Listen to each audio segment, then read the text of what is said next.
அஸ்ஸலாமு அலைக்கும் வரஹ்மத்துல்லாஹி வபரகாத்துஹு. ஸோ இன்றைக்கி காலையிலேருந்து கொஞ்சம் நல்லா மேய்ஞ்சிட்டு இருந்தாங்க. அப்புறம் இப்போ மதியானம் அப்படியே மழை வர மாதிரியே இருந்துச்சு. சரின்னு சொல்லி போட்டு எல்லாத்தையும் பிடிச்சி அடைச்சி விட்டு கடைக்கு போகிறேன். நேற்று மாதிரியே நல்ல ஒரு வெயில். அப்புறம் இப்போ வந்து அவுத்துட்டேன்.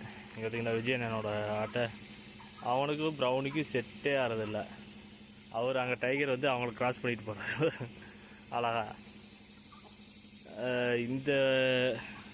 இந்த ஆட்டுக்கு வந்து இடையில இந்த கழுத்தில் நின்றுச்சு. இன்றைக்கி மறுபடியும் கழியுது. இன்றைக்கி சாப்பிடவும் மாட்டேங்குது. கொஞ்சம் பயமாக இருக்குது. காலையில் கூட மாத்திரை போட்டு விட்டேன். சரி இப்போ போயிட்டு வந்துட்டோம், ஒரு ரவுண்டு போயிட்டு வரட்டும். மறுபடியும் பிடிச்சி மாத்திரையை போட்டு விட்டு இப்போ அப்படியே இப்படி திரும்பினோம்னா இங்கே பார்த்தீங்களா நம்ம பிள்ளைங்களா எல்லாம் இங்கே மேய்ச்சிக்கிட்டு இருக்குங்க. ஆயா நான் பாரு அவசரப்பட்டு எதுவுமே இல்லாமல் அமைச்சுட்டு எங்கேயும் போயிடாதரா. அவனுக்கு கூடயே ஒழுங்கா போயிட்டு அவங்க கூடயே போயிட்டு அவங்க கூடயே வந்துடணும். நான் பாட்டுக்கு கைத்தை போடாமல் அமுச்சு விட்டேன். வேறு யாருக்குமே கயிறு போடலைங்க. ஐயே வீட்டை அவுத்துட்டு எல்லாம் வழியாதிருச்சுங்க. முஜமீல் போய் கயிறு எடுத்துட்டு வா. இந்த இவளுக்கு முதல் கயிறு எடுத்துட்டு வா. இவளுக்கு கயிறு எடுத்துட்டு வா. 2 கயிறு எடுத்துட்டு வா. சிம்பா எங்க அங்கே போகிறான்? டே சிம்பா, சிம்பா எங்கே போகிற? வாங்க. யாரோ 2 பேர் முட்டை விட்றாங்க. ஒன்று அந்த பொறிக்கோழி, இந்த அவள் முட்டை போடுறா, அது கன்ஃபார்மாக தெரிஞ்சிச்சு நேற்று. இன்னொருத்தவங்க யார் போடுறான்னு தெரியல. 2 பேர் முட்டை போடுறாங்க ஆக்சுவலாக.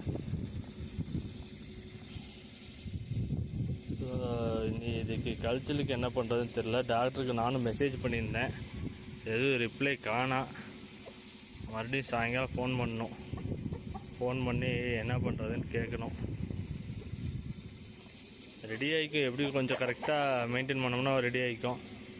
கிளம்பிட்டான் பார்த்தீங்களா ப்ரௌனி. போகிறங்க, இவனை பிடிச்சி முதல்ல கட்டிடலாம். இதெல்லாம் பார்த்தீங்களா, இந்த செடியெல்லாம் நல்லா சாப்பிடுதில்ல. ஆனால் அதுங்க புல்லை தவிர வேறு எதையுமே சாப்பிட மாட்டேங்குது. நானும் செடியெல்லாம் எடுத்து கட்டி விட்டு பார்த்துட்டேன். இது சாப்பிட்ற மாதிரி அதுங்க எல்லாத்தையுமே சாப்பிட மாட்டேங்குது. அதுங்க அது புல் அதுக்குன்ட்டு ஒரு 4-5 செடி இருக்குது, அதை மட்டும்தான் திங்கிறாங்க. ஒரு வழியாக எல்லாத்தையும் அங்கே துரத்த அதை வாங்கிட்டு ஒரு வழியாக எல்லாத்தையும் கஷ்டப்பட்டு அடைச்சாச்சு. எல்லாம் உள்ளார வந்துட்டாங்க. இந்த 2 குஞ்சுங்க மட்டும் இன்னும் வரல. இதுங்க 2 வெளில வராமல் பார்த்துக்கலாம். இந்த ஆடு வெளில வராமல் பார்த்துக்க. மழை பார்த்தீங்களா, இருட்டுக்கு நிற்கிது. எப்போ வேண்டாலும் வருவோம். இதுங்க அதுக்குள்ளார எங்கே போச்சுங்க? போ வா. கோழிங்க எல்லாம் உள்ளே போயிடுச்சு. இந்த குஞ்சுங்க 2 மட்டும் இந்த ஆட்டுக்கு பயந்துக்கிட்டு வெளியே வந்துருச்சு. போ போ போ போ. இந்த 2 வந்துருச்சா? 2 வந்துருச்சா? போ போ. இந்த இங்கே போ போ போ போ போ. ஓடு நீங்கள். விரட்டாதரா. இவனுங்க விரட்டுறதுலேயே ஓடி போயிருதுங்க. அடாடாடா, அப்பா மழை வேறு தூத்த போட்டுருச்சு. போ போ போ போயிரு வீட்டுக்குள்ள போ. போயிருடி தங்கம்ல. போ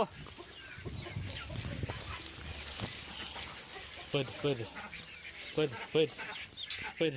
அவ்வளோதான். Very good. போடா அம்சா. அப்பா ஏற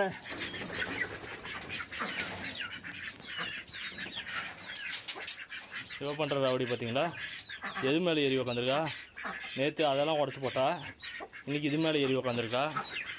மற்ற ஆடுகள்லாம் அமைதியாக இருக்குது. இவ மட்டும்தான், இந்த நாட்டாடு மட்டும்தான் ரொம்ப ரவுடி பண்ணுது. மழை வரக்குள்ளார நம்ம வீடு போய் சேரணுண்டு வரட்டுமா?